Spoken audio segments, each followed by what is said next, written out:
नमस्कार मंडळी, स्वागत आहे आपलं संगीता सोमी किचनमध्ये. आजची आपली रेसिपी आहे ती बासुंदीची. बासुंदी म्हटलं की जास्त वेळ लागतो बासुंदीसाठी दूध आटवण्यासाठी.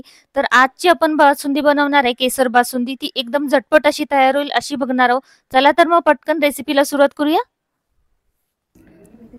इथं तुम्ही बघू शकता, इथं मी 1.5 लिटर दूध घेतलेले आणि ते फुल फॅट दूध आहे, चितळेंचं आहे. तर आता आपण हे दूध आहे ते धुवून घेऊया पिशव्या आणि एका तुम्ही कढई पण घेऊ शकता, टोप घेऊ शकता किंवा पॅन असेल तर पॅनमध्येही घेऊ शकता.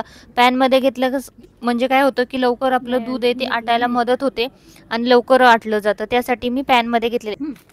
इथे मी नेस्लेची मिल्क पावडरची 2 पॅकेट घेतली, 15 ग्रामची आहेत, म्हणजे 30 ग्राम मिल्क पावडर घेतलेली आहे. तुम्ही कोणतीही मिल्क पावडर घेऊ शकता कोणत्याही कंपनीची.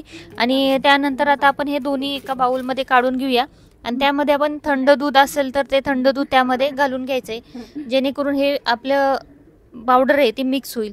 हे आता आपण एका बाजूला मिक्स करून ठेवूया. यामध्ये गुठळ्या होतात, त्यामुळे डायरेक्ट दुधामध्ये जर गरम टाकली तर मग त्याच्या गुठळ्या तयार होतात. त्यासाठी आपण सुरुवातीला असं बाजूला मिक्स करून ठेवणार आहे. आता आपण बघा दूध एका पॅनमध्ये ओतून घेतलेले आणि गॅस आहे तो सुरुवातीला फास्टवरतीच ठेवायचा आहे, त्यामुळे लवकर दूध आटलं जाईल. ही आपण केसर बासुंदी बनवते, त्यासाठी मी एक 12 ते 15 काड्या घेतलेल्या आहेत केसरच्या, आणि त्या आपण थोडंसं त्यामध्ये गरम दूध घालून घ्यायचं आहे. त्यामुळे कसं होतं, त्याचा फ्लेवर पूर्णपणे उतरला जातो. बघा आता मी इथं दूध घालून घेतलेलं आहे आणि थोडा वेळ आपण असंच झाकण ठेवून देऊया. त्याचा आपोआप कलर आणि फ्लेवर येतो त्यामध्ये उतरला जाईल. इथं ड्रायफ्रुट्स तुमच्या आवडीनुसार घेऊ शकता आणि मनुके ते मी तुकडे करून घेतलेले आणि काजू आणि बदाम ते खलबत्त्यामध्ये कुटून घेणार आहे. बघा आता दूध आपलं गरम झालेलं आहे. आता एकदम सतत हलवत आपण ते दूध घ्यायचं आहे, कारण की काय होतं, जर साई तयार झाली तर मग ते एकदम त्याच्या शितळ्या शितळ्या लागतात. त्यामुळे दूध आटत असताना कंटिन्यू हलवत राहायचं, जेणेकरून त्याची साई तयार नाही झाली पाहिजे. अशा पद्धतीने बघा आता जरासा गॅस कमी केलेला आहे आणि दूध आटत ठेवलेले आहे. आणि आता आपण जे ड्रायफ्रुट्स घेतले होते मी ते आता कुटून घेणार आहे. थोडीशी बारीक कुटून घेतली किंवा मग तुम्ही कापही करून घालू शकता. भिजत घालायची आणि काप करून घ्यायचं आहे. आता जी आपण पावडर घेतली होती, दुधाला चांगली उकळी आलेली आहे, एक 10 मिनटं झालेली आहेत. आणि 10 मिनटानंतर चांगली उकळी आल्यानंतर आपण आता त्यामध्ये जी मिल्क पावडर भिजवून घेतलेली होती ती घालणार आहे. बघा आता त्यामध्ये मी मिक्स करून घेतलेली आहे आणि आता दूध हळूहळू घट्ट व्हायला सुरुवात होईल. आताच थोडंसं दूध घट्ट झालेलं आहे, एक 15 मिनटं झालेली आहेत बघा आता. आणि आता आपण हे ड्रायफ्रुट्स आहेत ते मी कुटून घेतलेले आहेत चांगले. आणि त्यानंतर आता आपण असंच हे कंटिन्यू हलवत राहायचे. थोडा वेळ लागतो याला आटण्यासाठी, पण जो वेळ आपल्याला नुसतं दूध आटवायला लागतं, तर मिल्क पावडर टाकल्यामुळे काय होतं की ती झटपट घट्ट व्हायला मदत होते. बघा आता आपलं दूध घट्ट व्हायला सुरुवात झालेली आणि त्याचा वासही सुटलेला आहे छानपैकी. आता आपण हे असंच हलवत राहायचं, याच्यावरती साई जमा होऊन द्यायची नाही, त्यामुळे आपल्याला कंटिन्यू हलवत राहायचे. आता आपण जे केसर घेतलं होतं बघा, त्याला कलर किती छान आलेला आहे. आणि त्या केसरमध्ये आता थोडंसं दूध टाकते आणि ते आपण त्यामध्ये घालून घेऊया. बघा आता आपल्या बासुंदीचा कलर एकदम मस्तपैकी झालेला आहे आणि दूधही आटत आलेलं आहे.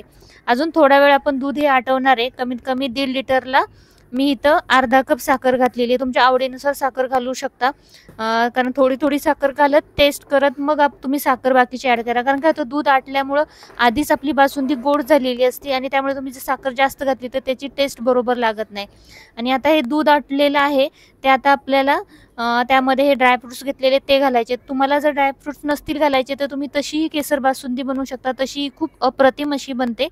आणि आता दूध आहे ते आपण 1.5 लिटर घेतलं होतं, तर अर्धा लिटर दूध आटवून घ्यायचे आणि बाकीचं 1 लिटरचं आपण बासुंदी तयार करणार आहे. म्हणजे 1 लिटर आपली बासुंदी तयार झाली पाहिजे ह्या अंदाजाने करायची.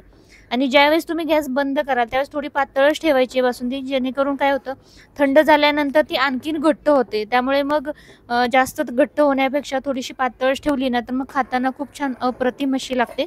बघा आता मी थोड्या वेळात गॅस बंद करणार आहे. आता आपली बासुंदी तयार झालेली, कलर पण एकदम मस्तपैकी आलेला आहे आणि वासही खूप छान सुटलेला आहे.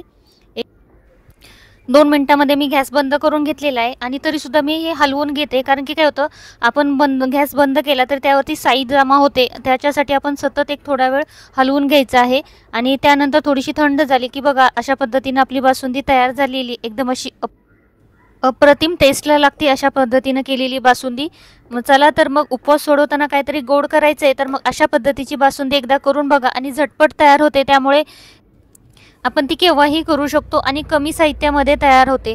एकदम अशी खायला टेस्टी लागते. चला तर मग पटकन अशा पद्धतीची बासुंदी तुम्ही लवकरच बनवून बघा आणि रेसिपी आवडल्यास चॅनलला लाईक, शेअर आणि सबस्क्राईब करायला विसरू नका. बेल आयकन प्रेस करा, त्यामुळे तुम्हाला अशाच नवनवीन रेसिपी पाहायला भेटतील. हा व्हिडिओ बघितल्याबद्दल आपलं मनापासून खूप खूप धन्यवाद.